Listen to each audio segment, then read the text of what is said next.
आइए आज हम बात करते हैं एओर्टिक डिसेक्शन की। ठीक है, तो देखिए एओर्टिक डिसेक्शन की हम बात करेंगे, ये होता क्या है। तो हम पहले बताएं, ये देखिए जो हमारी वेसल्स की 3 लेयर होती है, ट्यूनिका इंटरना, ट्यूनिका मीडिया और ट्यूनिका एक्सटर्ना, ये तीनों नॉर्मली होती हैं। लेकिन कभी कभी क्या होता है कि हाइपरटेंशन या बहुत सारे रिस्क फैक्टर होते हैं, उस वजह से ये जो ट्यूनिका इंटीमा है ना, इस ट्यूनिका इंटीमा और इस ट्यूनिका मीडिया के बीच में ना यहाँ पे फॉल्स ल्यूमन फॉर्म हो जाता है। ठीक है, तो यहाँ पे देखिए फॉल्स ल्यूमन कुछ इस तरह से फॉर्म हो जाएगा, हम आपको दिखाएं। इस तरह से देखिए कुछ फॉल्स ल्यूमन का फॉर्मेशन हो जाता है ऐसे। ठीक है, तो ये देखिए फॉल्स ल्यूमन का जब फॉर्मेशन हो जाता है ट्यूनिका इंटीमा और ट्यूनिका मीडिया के बीच में, तो यहाँ पे देखिए फिर ब्लड आके इस तरह से यहाँ से लीक होता है ब्लड, और यहाँ से लीक होकर ब्लड इस तरह आके इसमें एक्यूमुलेट होने लगता है। ठीक है, तो यहाँ पे ब्लड एक्यूमुलेट होगा, तो एक्यूमुलेट होकर फिर ये देखिए पूरी जो है वेसल्स की वॉल में से ऐसे आगे जाएगा, इसी को हम बोलते हैं एओर्टिक डिसेक्शन। ठीक है, तो एओर्टिक डिसेक्शन में क्या होता है कि यहाँ पे ट्यूनिका मीडिया और ट्यूनिका इंटीमा के बीच में ल्यूमन का फॉर्मेशन हो जाता है, और फिर यहाँ से ब्लड इधर से रिस्क के ऐसे ऐसे आके यहाँ पे इस ल्यूमन में भरने लगता है, और ये फिर ये आगे बढ़ने लगता है। ठीक है, तो देखिए फिर इस तरह ये आगे जाता है और ये पूरा एओर्टिक डिसेक्शन का फॉर्मेशन करता है। तो ये होता है हमारा एओर्टिक डिसेक्शन। तो देखिए यहाँ पे वही बताया गया कि longitudinal intimal tear forming a false lumen. तो यहाँ पे क्या होता है कि ट्यूनिका मीडिया और ट्यूनिका इंटीमा के बीच में टीयर हो जाता है, तो उसी को बोला गया लॉन्गिट्यूडनल इंटीमल टीयर फॉल्सिंग ए फॉल्स ल्यूमन। तो यहाँ पे हमको फॉल्स ल्यूमन देखने को मिलेगा। देखिए फॉल्स ल्यूमन है ना, तो फॉल्स ल्यूमन, असल ल्यूमन तो हमारा ये था, लेकिन अब यहाँ पे भी एक ल्यूमन का फॉर्मेशन हो गया, तो इसी को बोला गया फॉल्स ल्यूमन। ठीक है, तो यहाँ पे देखिए हम छोटा बनाए और बड़ा बल्कि हो जाता है, तो ये पूरा होता है, और फिर ये पूरी जो वेसल्स की वॉल होती है आगे ऐसे जाता है। तो ये हो गया हमारा longitudinal intimal tear forming a false lumen और एसोसिएटेड विद हाइपरटेंशन। अब यहाँ पे एसोसिएटेड कंडीशन की बात की जा रही है। ठीक, तो देखिए एसोसिएटेड कंडीशन कौन कौन सी होगी। एसोसिएटेड विद हाइपरटेंशन, यहाँ पे हमको हाइपरटेंशन देखने को मिलेगा, और मोस्ट इंपॉर्टेंट रिस्क फैक्टर अगर कोई है ना तो ये हाइपरटेंशन ही है। तो most important risk factor hypertension है। और इसके अलावा देखिए बाइकस्पिड एओर्टिक वॉल के वजह से भी हमको एओर्टिक डिसेक्शन देखने को मिलता है, और इनहेरिटेड कनेक्टिव टिश्यू डिसीज जैसे मार्फन सिंड्रोम वगैरह में हमको एओर्टिक डिसेक्शन देखने को मिलता है। इसके अलावा हम बताएं एहलस डेहलस सिंड्रोम में भी हमको देखने को मिलता है। तो ये सारे कंडीशन हो गए, लेकिन मार्फन सिंड्रोम इंपॉर्टेंट था, और सबसे इंपॉर्टेंट रिस्क फैक्टर जो है ये हाइपरटेंशन है। ठीक, हाइपरटेंशन सबसे इंपॉर्टेंट रिस्क फैक्टर, इस पर हम फोकस कर रहे हैं।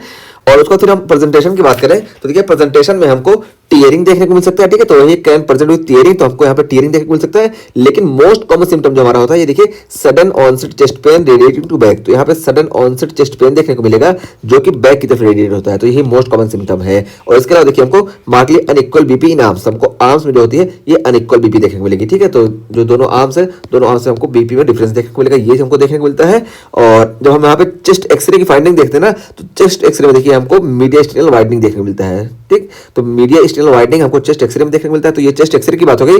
लेकिन अगर यहाँ पे हम इन्वेस्टिगेशन ऑफ चॉइस की बात करें ना, तो इन्वेस्टिगेशन ऑफ चॉइस जो होता है ये चेस्ट एक्सरे नहीं होता है, बल्कि चेस्ट एक्सरे में हमको ये मीडियस्टिनल वाइडनिंग तो देखने को मिलती है। लेकिन इन्वेस्टिगेशन ऑफ चॉइस हमारा जो होता है ये अगर स्टेबल पेशेंट है तो यहाँ पे हमारा सीटी एंजियोग्राफ होता है। ठीक है, तो सीटी एंजियोग्राफ ये हमारा स्टेबल पेशेंट में इन्वेस्टिगेशन ऑफ चॉइस होता है। जबकि अनस्टेबल पेशेंट अगर है ना, तो यहाँ पे हमारा ट्रांस इसोफेजियल इकोकार्डियोग्राफी ये हमारा इन्वेस्टिगेशन ऑफ चॉइस होता है। तो यहाँ पे इन्वेस्टिगेशन ऑफ चॉइस बता दिए कि स्टेबल में सिटी एंजियो और अनस्टेबल में ट्रांस इसोफेजियल इकोकार्डियोग्राफी होता है। ठीक है, तो यहाँ पे देखिए चेस्ट एक्सरे क्यों नहीं होता, क्योंकि चेस्ट एक्सरे में तो मीडियस्टिनम की वाइडनिंग देखने को मिलेगी खाली ना, तो उससे तो हमको पता नहीं चलेगा हुआ क्या है। तो यहाँ पे जब हम सिटी एंजियो करते हैं ना, तो देखिए सिटी एंजियो यहाँ पे दिखाया गया, इससे हमको पता चल जाता है कि यहाँ पे देखिए फॉल्स ल्यूमन का फॉर्मेशन हो गया। इससे हमको एक्सरे में कहाँ पता चलेगा, एक्सरे में तो खाली हमको मीडियस्टिनम की वाइडनिंग देखने को मिलेगी ना। देखिए मीडियस्टिनम की वाइडनिंग हमको देखने को मिलेगी एक्सरे में, लेकिन एओर्टिक डिसेक्शन हुआ है नहीं, ये हम सिटी एंजियो से पता कर लेते हैं। इसी वजह से हमारा इन्वेस्टिगेशन ऑफ चॉइस जो होता है ये सिटी एंजियो होता है स्टेबल पेशेंट में, और अनस्टेबल में ट्रांस इसोफेजियल कार्डियोग्राफी। और उसके बाद फिर देखिए यहाँ पे हमको और क्या देखने को मिलेगा। इसके बाद देखिए हमको can result in organ ischaemia. अब इस एओर्टिक डिसेक्शन के कॉम्प्लिकेशन में देखिए हमको ऑर्गन इस्चीमिया देखने को मिल सकती है, जैसे कोरोनरी इनसफिशिएंसी हो जाती है। इसी तरीके से एओर्टिक रप्चर भी देखने को मिल सकता है। एओर्टिक रप्चर हम यहाँ पे बात करके आए कि ये जो एओर्टिक रप्चर होता है यहाँ पे एओर्टा रप्चर हो जाती है, तो हमको एओर्टिक रप्चर भी देखने को मिल सकता है, क्योंकि जब यहाँ पे ल्यूमन बन गया तो ये पूरा रप्चर हो सकता है ना, तो इस वजह से हमको एओर्टिक रप्चर भी देखने को मिल सकता है। और इसी तरीके से जब एओर्टिक रप्चर वगैरह होगा तो हमको डेथ देखने को मिलेगी। तो ये सारे इसके कॉम्प्लिकेशन हो गए, ऑर्गन इस्चीमिया, एओर्टिक रप्चर और डेथ। अब यहाँ पे देखिए इसका क्लासिफिकेशन जो किया जाता है, दो टाइप का क्लासिफिकेशन किया जाता है, एक स्टैनफोर्ड क्लासिफिकेशन और दूसरा डिपैके क्लासिफिकेशन। ठीक है, तो देखिए यहाँ पे बताएगा कि स्टैनफोर्ड टाइप ए जो होता है यहाँ पे असेंडिंग एओर्टा इन्वॉल्व होती है। ठीक है, तो देखिए असेंडिंग एओर्टा इन्वॉल्व होगी इसमें। ठीक है, असेंडिंग एओर्टा अगर इन्वॉल्व हो रही है तो इसको हम स्टैनफोर्ड क्लासिफिकेशन के हिसाब से टाइप ए बोलेंगे। ठीक है, अभी यहाँ पे देखिए असेंडिंग एओर्टा इन्वॉल्व होगी, इसको हम टाइप ए बोल दिए, और असेंडिंग एओर्टा नहीं इन्वॉल्व हो रही है, सिर्फ डिसेंडिंग एओर्टा इन्वॉल्व हो रही है, तो इसको हम टाइप बी बोलते हैं। ठीक है, तो स्टैनफोर्ड क्लासिफिकेशन के हिसाब से दो बोले कि असेंडिंग एओर्टा अगर इन्वॉल्व हो रही है तो इसको हम टाइप ए बोलेंगे, डिसेंडिंग एओर्टा से हमको मतलब नहीं है। ठीक है, लेकिन अगर असेंडिंग एओर्टा नहीं इन्वॉल्व हो रही है, खाली डिसेंडिंग एओर्टा इन्वॉल्व हो रही है, तो इसको हम टाइप बी बोल देंगे। तो ये चीज हो गई।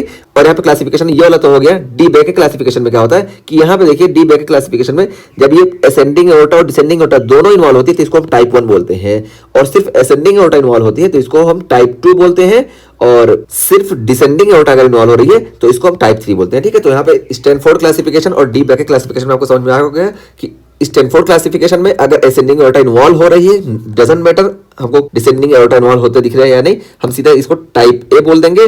और अगर असेंडिंग एओर्टा नहीं इन्वॉल्व हो रही है, खाली डिसेंडिंग इन्वॉल्व हो रही है, तो टाइप बी बोल देंगे।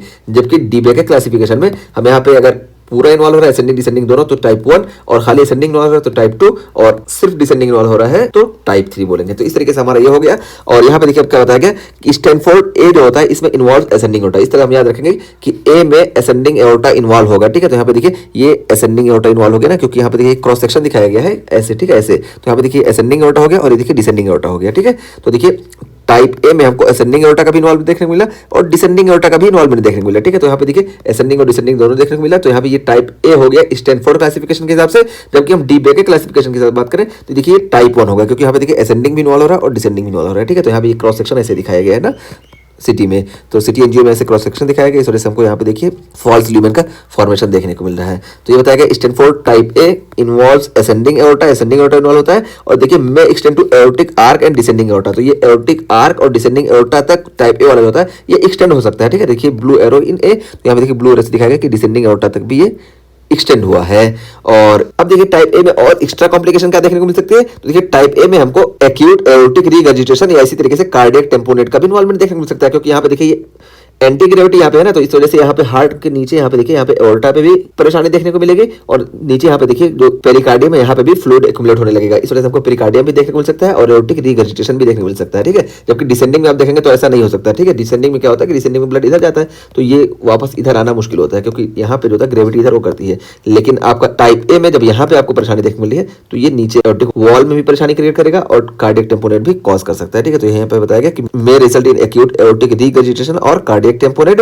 और फिर यहाँ पे ट्रीटमेंट बताया कि यहाँ पे हमारे पास ट्रीटमेंट जो होता है ये सर्जरी ही होता है, ठीक है। तो सर्जरी हम करते हैं और यहाँ पे हम ग्राफ्ट रिपेयर करते हैं सर्जरी में। तो या तो हम ओपन सर्जरी करेंगे या EVAR करेंगे, ठीक है। तो ओपन सर्जरी या EVAR ये जो हम करते हैं। और उसके अलावा देखिए स्टैनफोर्ड टाइप बी की बात करें तो यहाँ पे क्या होता है कि डिस्टल इन्वॉल्वमेंट होता है। तो देखिए यहाँ पे टाइप बी में डिस्टल इन्वॉल्वमेंट होता है, यानी डिसेंडिंग एओर्टा खाली इन्वॉल्व होगा। और इसको याद कैसे रखेंगे, type be below left subclavian artery. देखिए लेफ्ट सबक्लेवियन आर्टरी के बिलो हमको टाइप बी स्टैनफोर्ड क्लासिफिकेशन में एओर्टिक डिसेक्शन देखने को मिलता है, ठीक है। तो ये हो गया। और यहाँ पे जो हम ट्रीटमेंट करेंगे तो यहाँ पे देखिए इतना डेंजरस कंडीशन नहीं है, इस वजह से पहले हम यहाँ पे कंजर्वेटिव ट्रीटमेंट करते हैं और यहाँ पे हम बीटा ब्लॉकर देते हैं, ठीक है। बीटा ब्लॉकर में देखिए कार्डियो सेलेक्टिव जो बीटा 1 के लिए ज्यादा वर्क करती है, कार्डियो सेलेक्टिव इस्मोलॉल हम इस्तेमाल करते हैं और उसके बाद फिर हम वैसोडाइलेटर देते हैं। ये हम ट्रीटमेंट करते हैं कंजर्वेटिव ट्रीटमेंट मींस मतलब ड्रग से। और अगर इससे ट्रीट नहीं हो पाता है ना, इससे फायदा नहीं होता, फिर हम यहाँ पे सर्जरी पे जाते हैं, ठीक है। तो पहले हम यहाँ पे कंजर्वेटिव ट्रीटमेंट करते हैं, जबकि स्टैनफोर्ड टाइप ए क्लासिफिकेशन में हम यहाँ पे सीधा सर्जरी कर रहे थे, ठीक है। तो ये यहाँ पे आपको फर्क समझ में आ जाना चाहिए। तो इस तरीके से हमारे एओर्टिक डिसेक्शन का टॉपिक कंप्लीट हो गया। एओर्टिक डिसेक्शन में हम आपको बता दिए कि इसमें लॉन्गिट्यूडिनल इंटिमल टियर देखने को मिलता है, जिसकी वजह से फॉल्स ल्यूमेन का फॉर्मेशन हो जाता है। और मोस्ट इंपॉर्टेंट रिस्क फैक्टर अगर कोई है तो हाइपरटेंशन है। और मोस्ट कॉमन सिम्टम अगर कोई है तो ये चेस्ट पेन रेडिएटेड ट्यूबैक्टर है। और चेस्ट एक्सरे हम देखेंगे तो यहाँ पे हमको वाइडनिंग ऑफ मीडियस्टिनल देखने को मिलेगा। और आगे कॉम्प्लिकेशन में हमको ऑर्गन इस्चीमिया, एओर्टिक रप्चर और डेथ वगैरह देखने को मिलेगा। और क्लासिफिकेशन बताया दो टाइप के क्लासिफिकेशन है, एक स्टैनफोर्ड क्लासिफिकेशन और दूसरा D bracket classification. Stanford classification के हिसाब से यहाँ पे अगर असेंडिंग एओर्टा इन्वॉल्व हो गई तो इसको हम ए बोल देंगे, और नहीं इन्वॉल्व हुई खाली डिसेंडिंग इन्वॉल्व हुई तो इसको हम टाइप बी बोलेंगे। और जबकि डी ब्रैकेट क्लासिफिकेशन में क्या है कि अगर असेंडिंग डिसेंडिंग दोनों इन्वॉल्व हुई तो टाइप 1, और सिर्फ असेंडिंग इन्वॉल्व हुई तो हम टाइप 2, और सिर्फ डिसेंडिंग इन्वॉल्व हो रही है तो टाइप 3 बोलेंगे, ठीक है। और यहाँ पे बताएं कि स्टैनफोर्ड टाइप ए में कॉम्प्लिकेशन ज्यादा क्रिएट हो सकते हैं, इस वजह से यहाँ पे जो हमारा ट्रीटमेंट होता है ये सर्जरी होता है। जबकि स्टैनफोर्ड टाइप बी में हमको कॉम्प्लिकेशन कम देखने को मिल सकते हैं, यानी यहाँ पे इतना ज्यादा नहीं होता है कॉम्प्लिकेशन का। इस वजह से पहले हम यहाँ पे ड्रग से कंट्रोल करते हैं, बीटा ब्लॉकर देते हैं और उसमें इस्मोलॉल और वैसोडाइलेटर देते हैं। अगर इससे नहीं कंट्रोल हो रहा है तब हम सर्जरी पे जाते हैं, ठीक है। और ये स्टैनफोर्ड टाइप ए को हम याद रखेंगे कि असेंडिंग एओर्टा इसमें इन्वॉल्व होती है, और स्टैनफोर्ड टाइप बी को हम याद रखेंगे कि बिलो लेफ्ट सबक्लेवियन वेन, और इसमें हम बीटा ब्लॉकर, तो ये बी इससे याद रखेंगे। और इसमें स्टैनफोर्ड में ए और ए में असेंडिंग एओर्टा से याद रखेंगे।